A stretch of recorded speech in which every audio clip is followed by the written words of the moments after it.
implementamos las aplicaciones y finalmente a software como servicio, más enfocado a el software expuesto como una funcionalidad del usuario, y el usuario paga y accede según lo que consume. Bueno, en primer lugar, vamos a ver un poco cómo evolucionamos con los servicios. Pasamos básicamente de tener productos hosteados en servidores a un modelo en el cual fuimos automatizando ese delivery y pensamos en una arquitectura para la nube, ¿sí?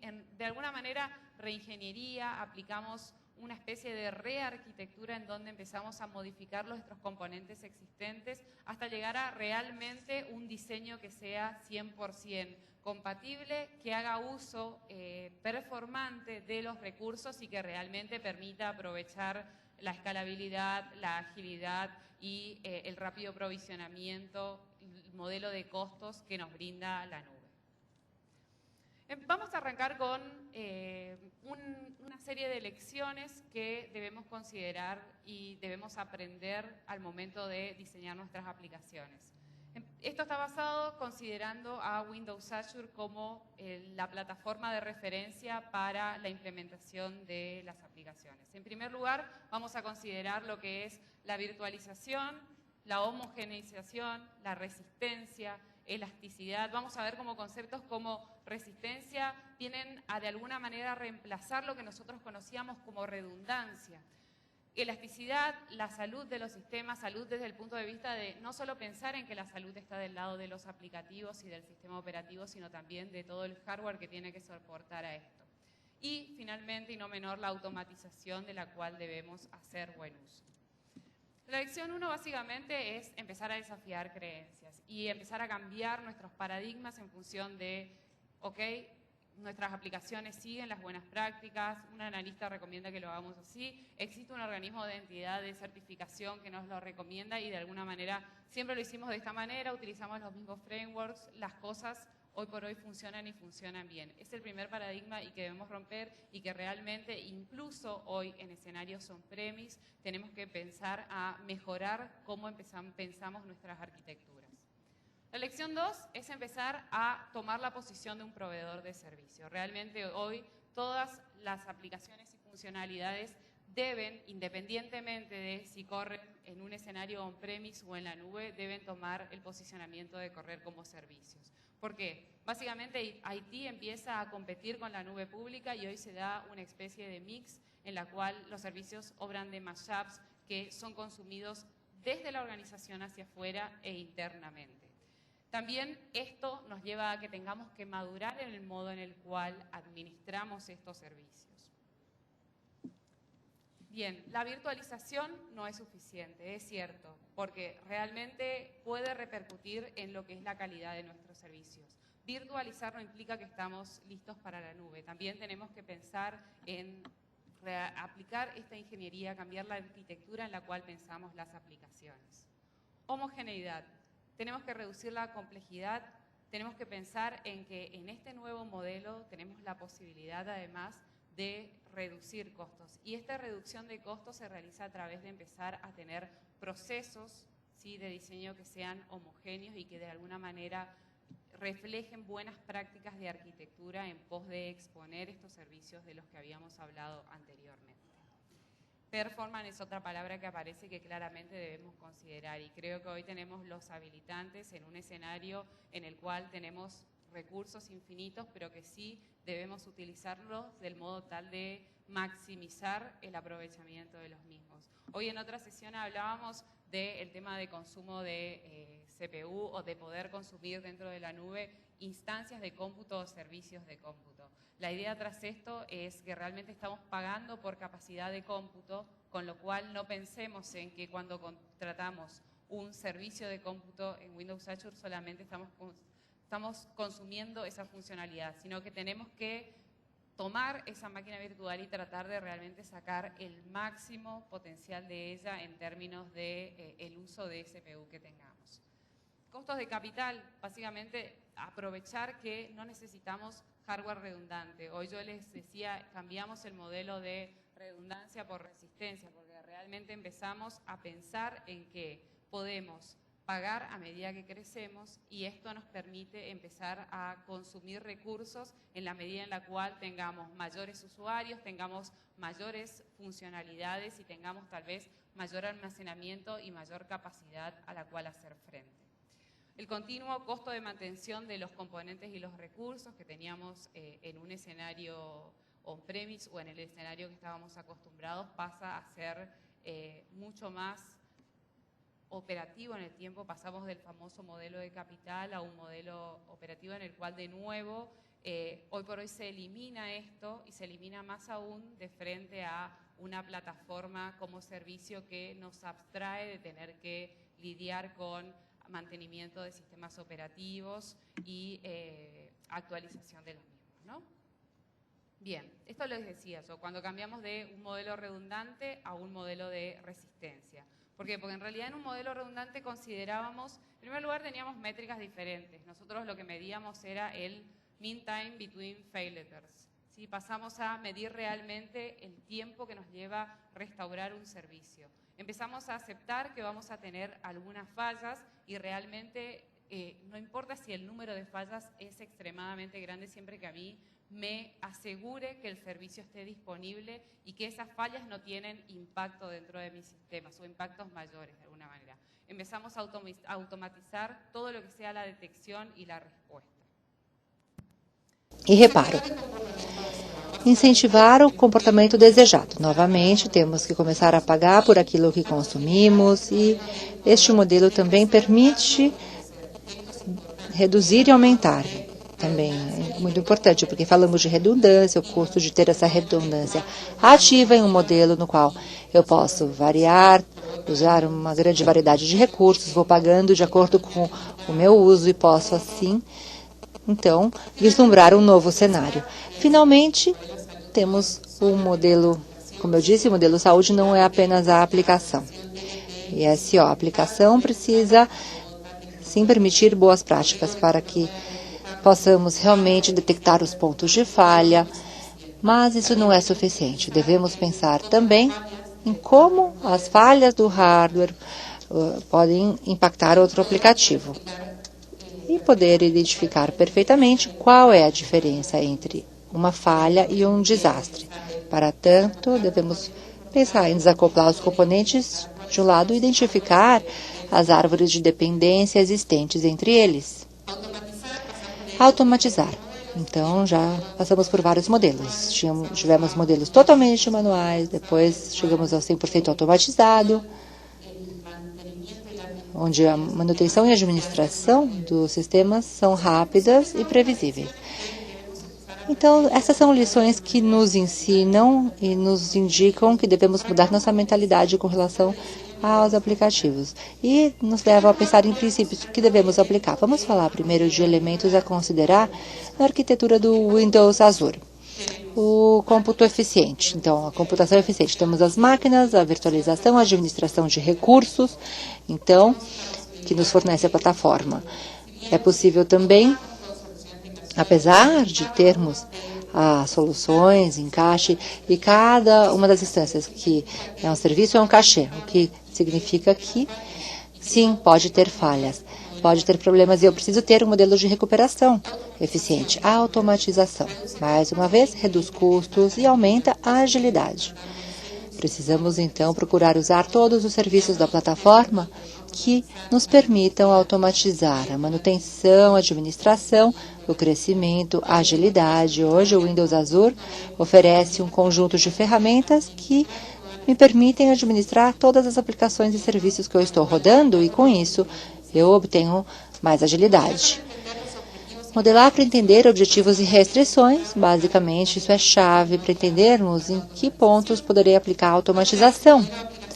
Devo ter um modelo de aplicação também, de aplicativos, para poder ver em que pontos desse aplicativo eu preciso escalar, preciso de escalabilidade. Ter serviços tanto para a plataforma e para os APIs. Poder consumir na plataforma aquelas funções que permitirão que meu aplicativo possa rodar e possa responder a tudo o que diz respeito a uma situação de alta disponibilidade. Estes são os padrões mais comuns que nós encontramos em um aplicativo em cloud. Primeiro, temos a opção de consumir e pagar pelo que consumimos. Neste cenário, podemos ter picos de consumo, onde teremos uma variação clara no que vamos pagar. Mas na infraestrutura, sabemos que existe uma infraestrutura por trás, recursos que permitirão que eu realmente tenha aquilo que eu preciso em termos de tráfego, capacidade. Poderei também responder à não previsibilidade de como é que meu negócio vai crescer, como vai crescer meu aplicativo. Há também o outro cenário em que eu tenho uma assinatura, ou seja, um valor, um compromisso garantido. E esse compromisso, de certa forma, pode ter picos de uso, mas eu pago por um pacote. E, finalmente, podemos ter o modelo de Volume License. Neste modelo, temos um mix das duas situações. O arquétipo de alta escalabilidade que temos em todos os aplicativos é o seguinte: temos, então, um balanceamento de carga, que basicamente faz o seguinte: ele pode redirigir, redistribuir o tráfego, os aplicativos. Devo lembrar vocês que as plataformas do Windows Azure têm um modelo de papéis. Os papéis podem ser de front-end, os web roles, então.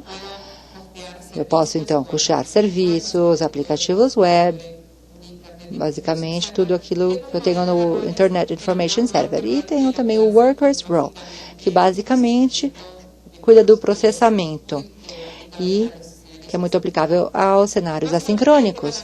Então, este balanceador de carga basicamente redireciona o tráfego a qualquer um desses web roles. E um ponto importante é que, se houver qualquer problema, qualquer falha nessa plataforma, se certifica de que o serviço estará disponível. Ela irá redirecionar para as conexões ativas. E, claramente, temos um modelo que nos dá mais escalabilidade e, então, temos os padrões, como ser federação também, que permitem que apliquemos, então, Yardi e possamos crescer e distribuir o tráfego. Um modelo de storage não relacional, que se aplica basicamente aos cenários. E um modelo de key value também. Vamos falar, então, dos padrões e vamos deixar os modelos de camadas anterior e agora começar a pensar em termos de distribuição, funções de um aplicativo. Então, eu tenho camadas lógicas que me permitem habilitar uma abstração de alguma forma. Começamos a pensar na exposição de serviços e, assim, é importante termos uma dependência pequena entre as funcionalidades do aplicativo. Isso permite que nós definamos uma unidade de distribuição, que nós vamos ver mais adiante. Essa unidade de distribuição podemos pensar nela como um módulo, um componente, um serviço ou um server. Já falamos dos papéis, os roles, a distribuição funcional aplicada, então, aos roles em si, no qual cada um, como eu disse, tem diferentes funcionalidades. E devemos entender também um pouco melhor quais são os modelos usados por trás desses serviços de papéis. Os papéis são definidos no Service Model. Eu posso, então, definir para cada serviço uma ou mais instâncias. Uma definição, então, de um papel específico, um role específico, define o tamanho de uma máquina virtual. Então, para esse serviço que eu tenho, com o Windows Azure, podemos usar máquinas, desde máquinas pequenas até máquinas com grande capacidade. Tudo isso dependerá, então, do escala alto, da escala. Os endpoints, comunicação, basicamente poder contar com os recursos de armazenagem local. Estas serão as características que vão ser definidas por cada um dos serviços. E temos que falar também do tempo de execução de cada papel, de cada role, que executa uma ou mais instâncias. Cada instância, então, basicamente tem o código, que, como eu disse, vai depender Então, você tem um web role que está exposto com o serviço através do Internet Information Server e, basicamente, eu terei o conjunto de código de configuração dos dados locais. Se eles estão em uma máquina virtual, devemos pensar nesse modelo. Então, serviços que rodam nessas máquinas virtuais e devemos pensar no controle, por exemplo, com relação aos dados, como que os dados vão ser mantidos, em que memória, se a máquina tiver que ser reiniciada por manutenção ou problemas técnicos. Então, eu não posso ter um storage persistente ou permanente. Eu preciso justamente contar com um storage permanente da plataforma fora dessa máquina virtual. E, igualmente, se eu aplicar qualquer tipo de configuração à máquina, eu preciso fazer isso através de scripts para que, durante o startup, eles continuem disponíveis. Refatorização do código base. Como eu disse antes, também temos que conseguir isso, ter isto neste novo modelo de exposição de serviço. Eu preciso consumir as apps, expor e ter serviços que estejam acoplados uns aos outros, porque o que queremos aqui, também quando eu falei de homogeneidade, queremos poder reutilizar o maior número de componentes. E continuamos com componentes completos, que então queremos evitar a dependência, expor então um modelo de saúde, por exemplo, que me permita administrar, monitorar e garantir o bom funcionamento da máquina. Essa palavra aqui vai ser muito importante quando falarmos da arquitetura das aplicações, o assincronismo. A sincronia. A assincronicidade realmente nos leva à independência. E o que nós queremos, como já dissemos antes, queremos ter componentes que, de certa forma, possam ser substituídos e cuja modificação não tenha um impacto nos demais componentes. Então, o assincronismo, sim, permite isto, permite que tenhamos, então, tarefas por trás e que possamos processá-las o quanto antes. Então, falamos dos padrões dos desenhos sincrônicos, que todos já conhecemos, né? Mas simplesmente gerenciar uma única solicitação num tempo determinado e assim esse request que está lá em fila fica esperando. Temos que passar para um modelo no qual, basicamente, o assincronismo permita que processemos simultaneamente várias solicitações e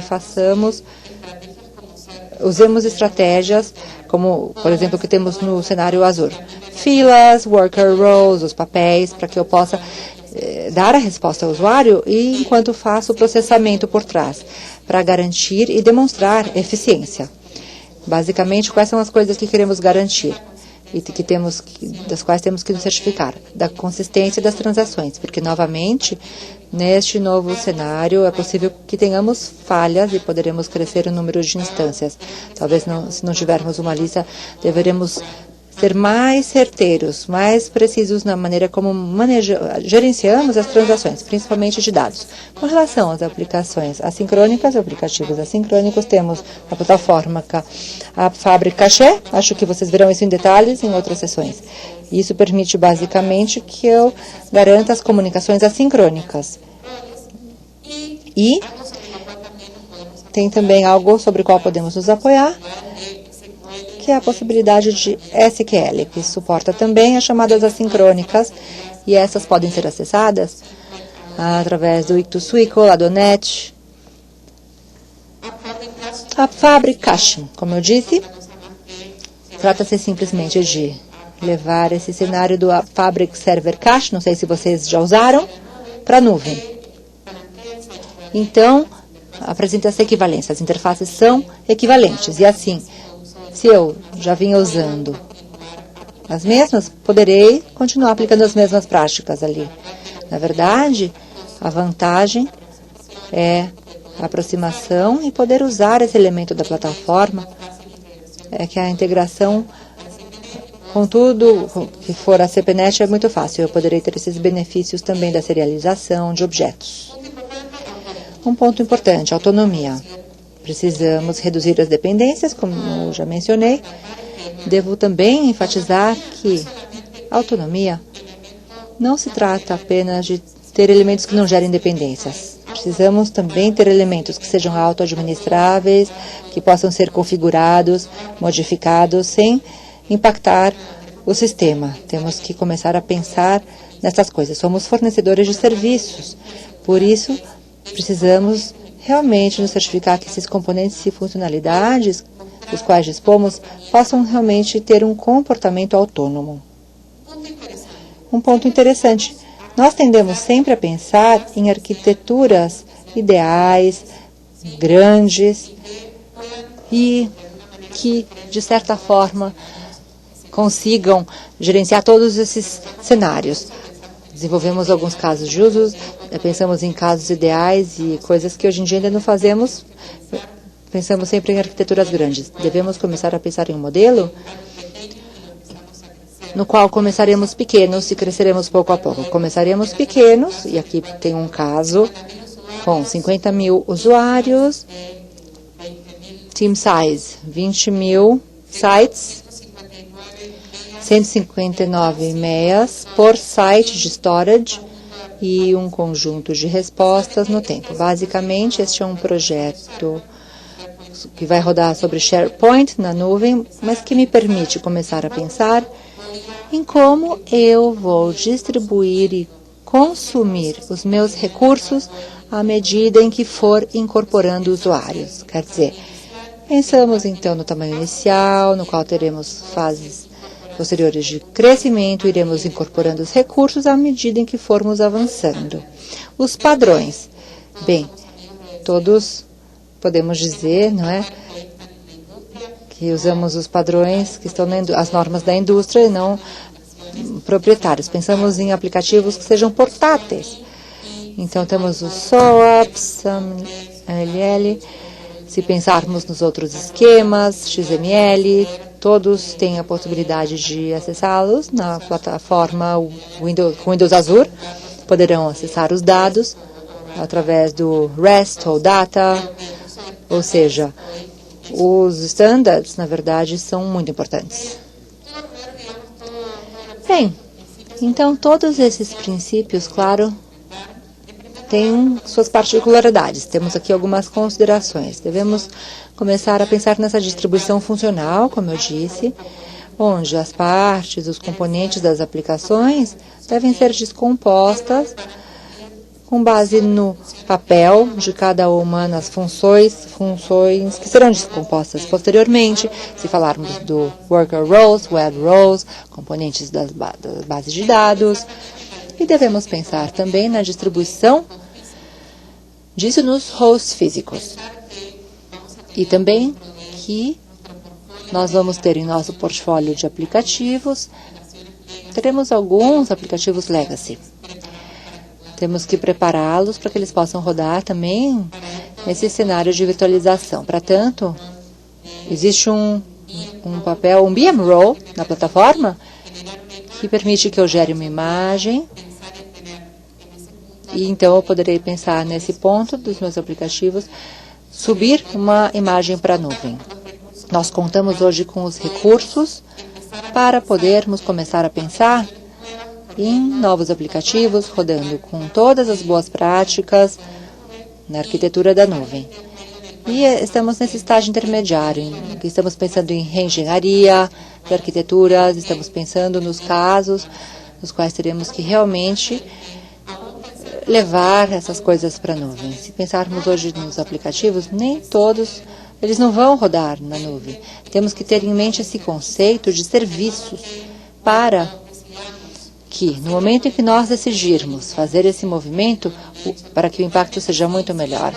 E, de fato, se seguirmos essas práticas, se respeitarmos as etapas, pensarmos nos cenários, situações nas quais enfrentaremos falhas e nos quais teremos que garantir um bom funcionamento do aplicativo, esses padrões, essas normas, realmente permitirão que simplifiquemos esse processo todo. Também estamos no cenário em que vamos ter muitos casos de cenários híbridos, nos quais eu vou ter serviços que estão on-premises que estarão em servidores convencionais e serviços que estarão na nuvem.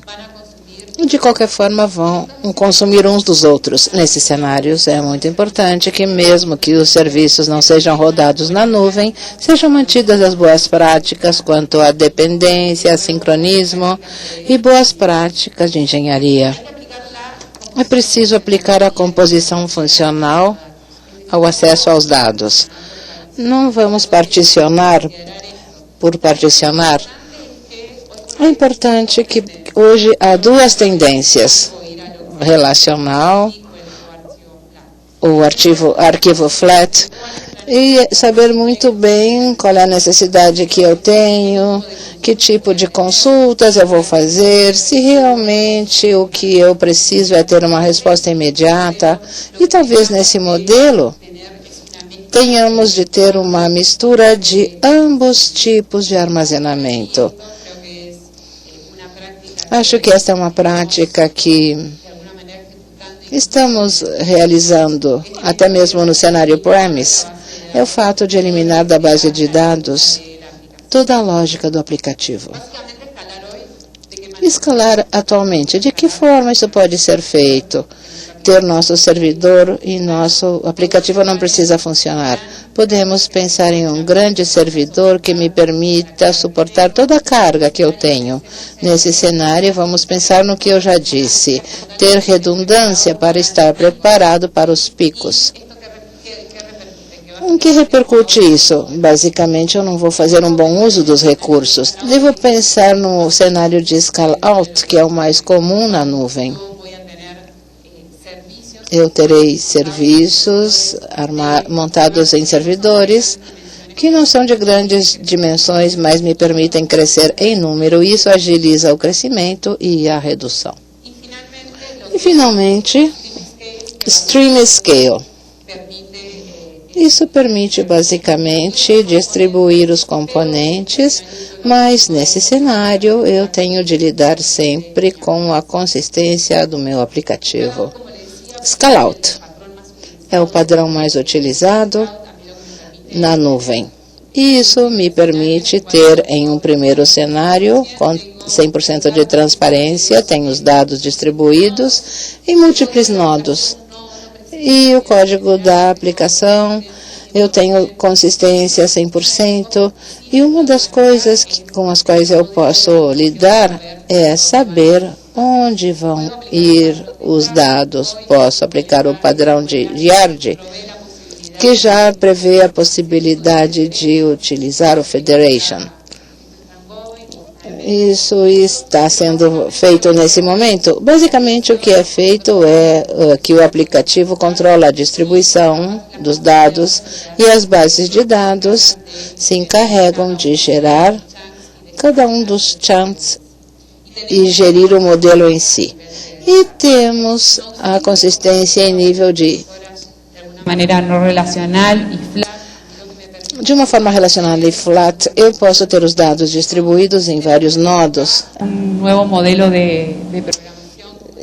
Temos um novo modelo de programação, porque nós não temos a possibilidade de cruzar os dados.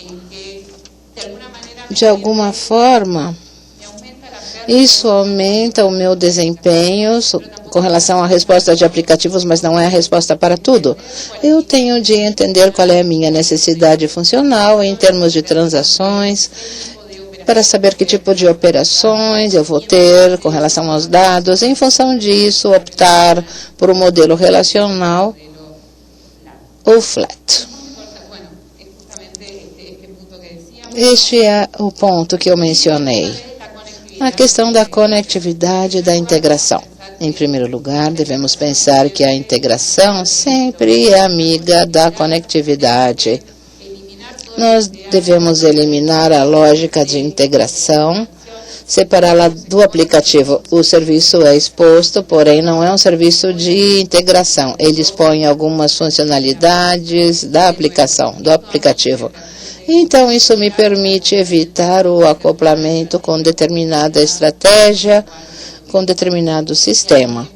Uma coisa muito importante é que temos de ser responsáveis pela segurança. Nesse sentido, as plataformas oferecem funcionalidades que permitem instrumentar muito bem as autorizações e as autenticações. Ligado a isso, e muito importante, é que hoje nós não desenhamos mais componentes de autenticação e autorização. Temos múltiplos frameworks, provedores externos de autenticação e federada que permitem não ter de implementar isso, mas consumi-lo como um serviço. Temos a controle de acesso dentro do Windows Azure Fabric, que me permite federar vários provedores, e o uso de Windows Identity Framework, que me permite suportar diversos tipos de provedores. Eu tenho que subir um aplicativo à nuvem com o Windows Azure e mantenho um modelo de segurança dentro da minha base de dados relacional. Embora esse cenário, e muitos sistemas continuem mantendo isso, a sua lógica própria ou proprietária do aplicativo. Acho que nesse cenário há diversos passos a serem dados. E não vamos sair radicalmente de um momento para o outro, não vamos modificar nossos aplicativos, é tudo paulatino. Essa nova arquitetura nos incita a pensar em frameworks que suportem isso e depois utilizar os serviços. Monitoração. A monitoração é fundamental e tem muito a ver com a identificação de quais serão nossos pontos de falha do aplicativo. Falamos de criar uma árvore de dependência e também devemos lembrar quais são os pontos em que os aplicativos podem falhar. As plataformas atualmente oferecem um conjunto de apps que me permitem analisar a informação, obter a informação e, em segundo lugar, poder fazer uma análise correta desses aplicativos. Basicamente, temos o acesso a Events Log, Perform Accounts, logs de Internet Information Service. Podemos pedir esses dados on demand, porque podemos desenhar nosso aplicativo para que o que seja monitoração seja baixado em storage da plataforma. E eu possa ter acesso a isso e realizar uma monitoração online. Além disso, pela própria exposição da plataforma de apps, temos a possibilidade de automatizar a monitoração e controle e ver o funcionamento do nosso aplicativo. Como é o ciclo de vida e a área de infraestrutura? Como considera um aplicativo? Em primeiro lugar, temos diversas atividades e perguntas, observações e diagnósticos que realizamos nas plataformas. Em geral, todas as áreas de infraestrutura e suporte têm níveis diferentes de suporte. Em primeira instância, quando falamos de deployment, nos perguntamos se isso foi bem sucedido, se estamos prontos para rodar. A primeira verificação é a seguinte: tudo está bem, essa foi a versão correta. E quanto à execução, nós perguntamos aos usuários: você tem uma boa resposta, está certo? Quando avançamos em diversos níveis de suporte, surge a pergunta: se eles estão bem, se passaram por todos os testes, se respeitam a compliance. E então começamos a pensar em termos de SLA. É importante entender, portanto, quais são os SLA do aplicativo e que a plataforma fornece. No tocante ao diagnóstico, nós começamos a ver o que falhou, como foi configurado. Nesse ponto é muito importante considerar o que já vimos e implementar um modelo correto que permita fazer um bom controle do desempenho e dos papéis em si. A verificação, o que falhou. É preciso ter um trace do conjunto de atividades realizadas para a auditoria que devemos fazer dos erros. E a educação, qual é o estado da consistência? Devemos garantir nos novos desenhos que podemos fazer suporte diante das falhas. Pontos de falha. Muitos dos pontos de falha têm a ver com a questão da conexão, base de dados, sites, arquivos de configuração que não estão corretos, ou que não podemos fazer um registro correto de uma senha. É importante ver que o fato de, no caso de arquivos de configuração e nos registros, também posso registrar um componente ou posso modificar alguma coisa no meu sistema operacional host para que os aplicativos rodem de forma correta. Tenho de pensar que esse modelo me habilita a executar comandos dentro desse host que estará garantindo o meu serviço. Quanto à virtualização, temos de frisar porque minimamente todos os nossos aplicativos devem suportar um cenário de virtualização. Hoje falamos dos aplicativos legacy. Há muitos aplicativos legacy aos quais não vamos aplicar reengenharia. Mas devemos tentar fazer com que esses aplicativos possam rodar em cenários virtualizados e ter acesso a papéis que me permitem tê-las na nuvem.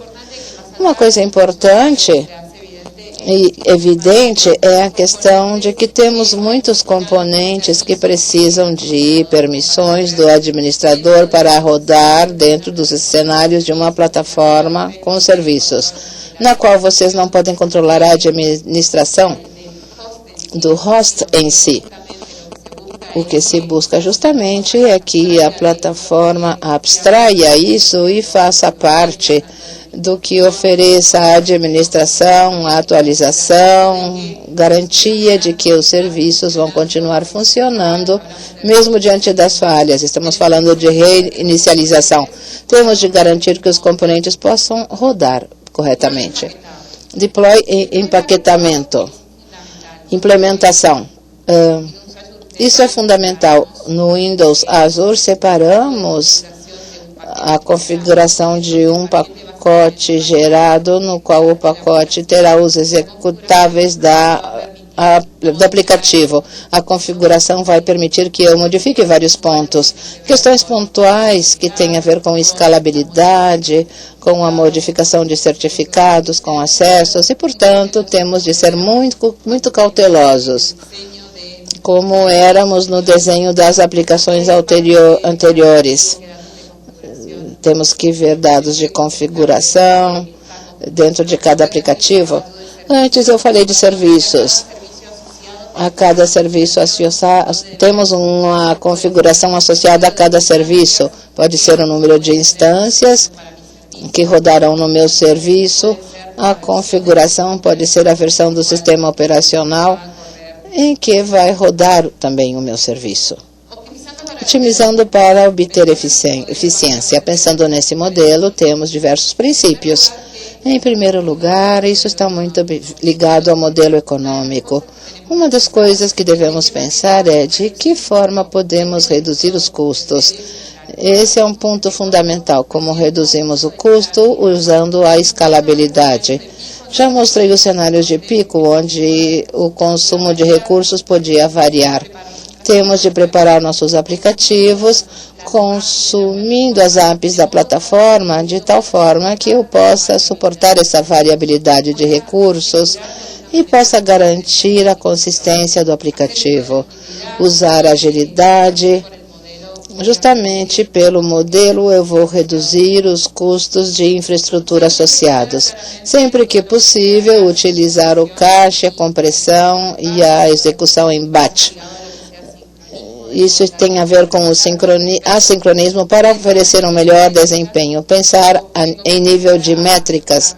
Eu tenho que começar a dar respostas a SLA e tenho de poder determinar quais são os pontos de falha, qual é a resposta que eu estou dando, qual é o retorno que tenho associado a tudo isso. Instrumentação. monitoração, diagnóstico e armazenamento. Esses serão os 3 pontos. Quando desenhem seus aplicativos e começarem, acho que os primeiros passos são de experimentação para entender esse novo modelo de recursos. Devem saber muito bem qual é o consumo que vocês estão fazendo de cada recurso, cômputo, storage, inclusive do tráfego que estou trocando entre esses serviços expostos e meus clientes e entre os serviços e os serviços que estão operando. A previsão de custos. Tudo o que eu falei antes repercute sobre isso. Nesse modelo, estamos tentando reduzir os custos e nossa arquitetura está associada ao fato de saber como vamos otimizar esse uso de recursos. Podemos adotar algumas aproximações, podemos pensar em qual é o custo para o usuário por transações e qual é o custo por hora. E para isso eu preciso entender como estou pagando cada componente. Vamos a Azure e eu então estou pagando por hora de cômputo que eu estou consumindo. E aqui começamos a lidar com outros fatores. Eu vou aplicar uma estratégia de escalabilidade, na qual terei algumas circunstâncias que vão variar em função do tráfego, ou vou entrar com uma grande capacidade. Em função disso, vou determinar meu custo. Ou seja, há várias variáveis a serem consideradas. Armazenamento. Isso é pago por giga ao armazenador que tenho por mês. Eu preciso entender qual é a melhor forma de armazenar, como vou instrumentalizar esses gastos. A Fabric, número de conexões, número de transações. E um ponto também importante que eu deixei de lado, chamado as transações. Nós temos de pensar com flat versus relacional. Quando eu acesso um modelo flat, além de pagar o armazenamento, tem um conjunto de transações associadas a isso. Portanto, tenho de conhecer exatamente quais são os custos para consumir cada serviço. E se eu tenho um número de transações, de que forma posso reduzir as transações associadas? E isso está ligado à distribuição funcional que eu já mencionei antes. Com Azure, pago por instância, por tamanho de instância, por mês. Nesse caso, tenho de pensar como posso maximizar o uso disso. Se pagamos por categoria, dimensões das bases de dados, como eu posso otimizar o uso disso? E também a largura de banda.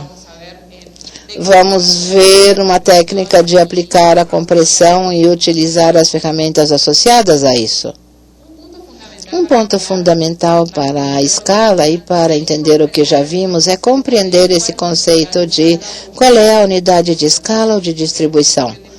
Porque, em suma, todos os valores que vimos antes também vão variar em função de quantos usuários eu tiver por mês, a demanda que existe. Portanto, eu preciso determinar em cada usuário qual é o custo que eu tenho no tocante a serviços de cômputo ou serviços de armazenamento e tudo que eu tenho de role adicional. Isso vai determinar minha unidade de escala, que será aqui vai permitir que eu cresça ou não e otimizar os custos. Temos de escolher o tamanho de instância adequado.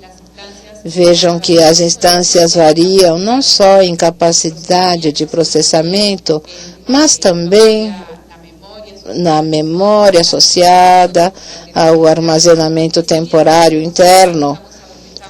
Já dissemos que estamos nos referindo a não manter a escala e a memória temporal não será mantida, mas assim podemos utilizá-la para alguns detalhes de processamento.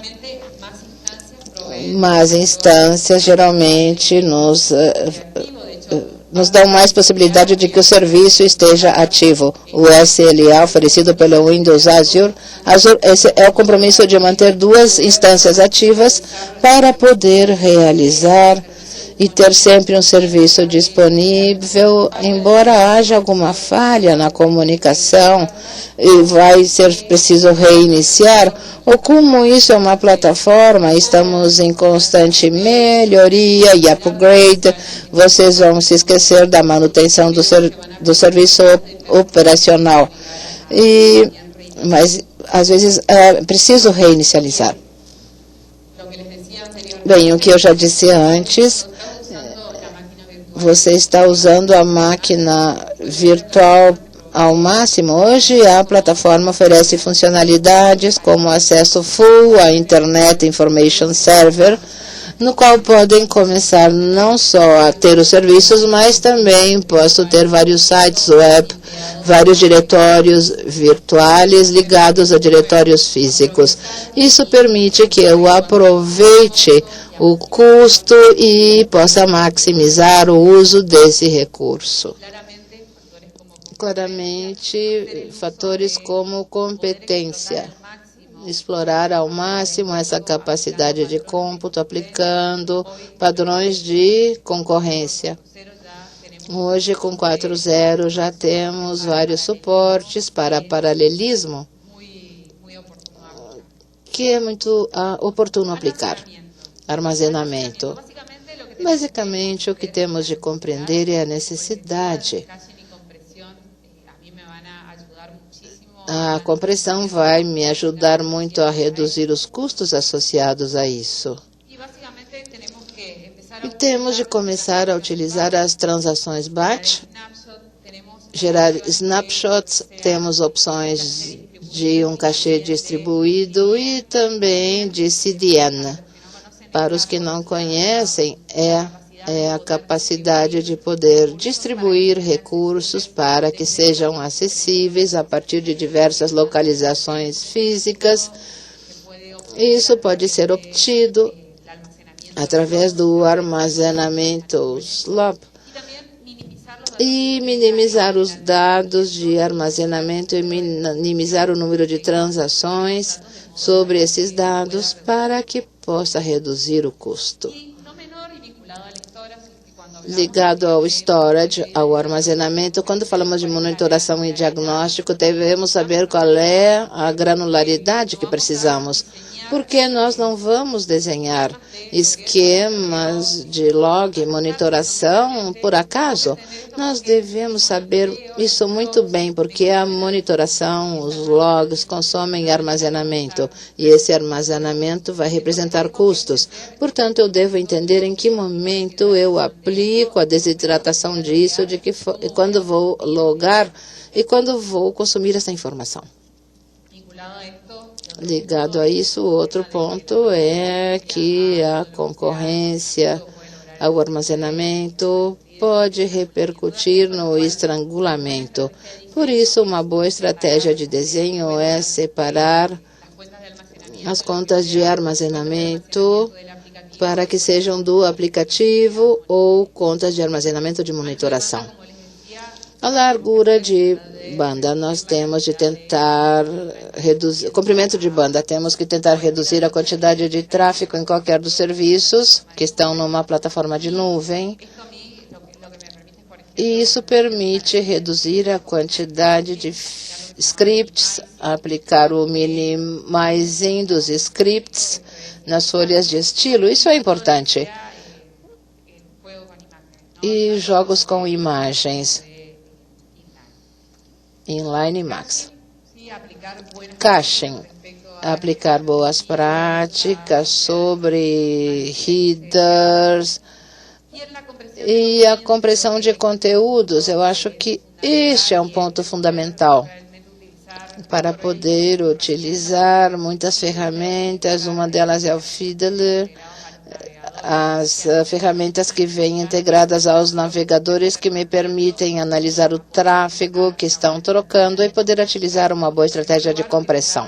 Em primeiro lugar, usar gzip, que oferece algumas vantagens. Isso vai me permitir analisar novamente que tipos de arquivos estou trocando, qual é seu conteúdo, em que momento posso começar a aplicar reduções.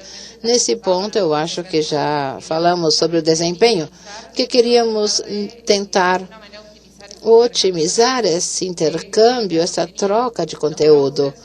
Os grocers hoje estão preparados para a compressão e temos que aproveitar esse cenário para poder comprimir ao máximo, porque isso repercute nos custos que eu tenho no intercâmbio ou na troca de tráfego. Conclusões. Eu falei muito, eu tenho um enorme número de slides, isso era para lhes oferecer um panorama geral.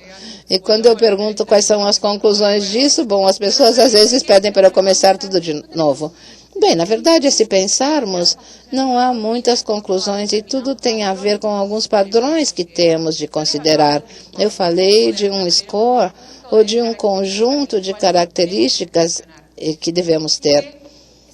E essas características são, em primeiro lugar, temos modelo de aplicação, temos de pensar nos tipos de dados, onde estarão qual será o host, como devemos melhorar a segurança, quais são os níveis de implementação, e podemos preencher uma ficha de perguntas sobre isso.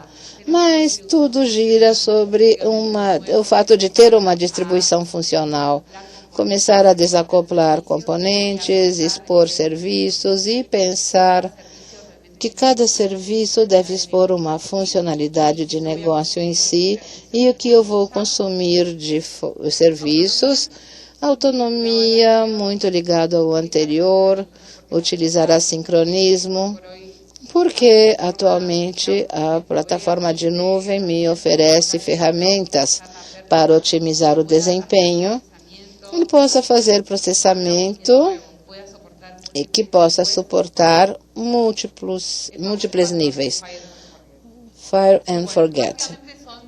Esse é um padrão básico. Essas são as considerações que devemos fazer dentro da arquitetura de nuvem, que está muito ligada a custos e à otimização do consumo dos recursos, nos quais temos cenários, nos quais temos que começar a pensar, haverá falhas. Hoje em dia temos conexões a serviços, temos de pensar nas possibilidades de que nem sempre teremos um cenário conectado, devemos pensar em opções de caching, em opções de melhorias de desempenho, troca de informações.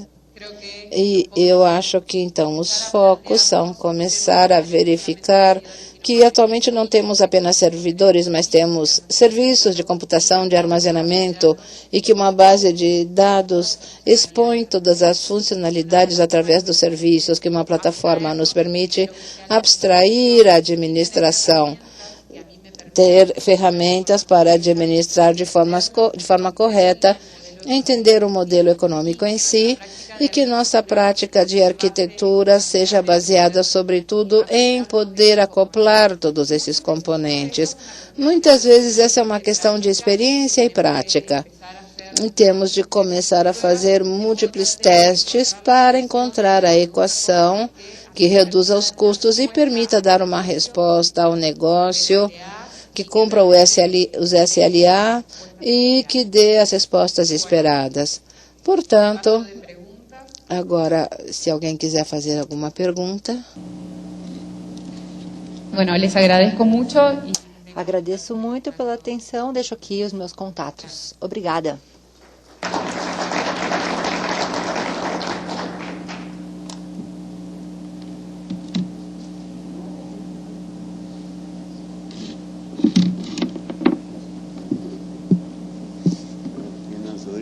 ¿No hay posibilidad de mirar los logs de IES? Sí hay. ¿Hay? Sí. De hecho, tenés dos opciones. La primera opción es que puedas ingresar por Terminal Server. O sea, vos hoy por hoy tenés, viste en los archivos de configuración a los que yo hacía referencia, tienes la posibilidad de montar plugins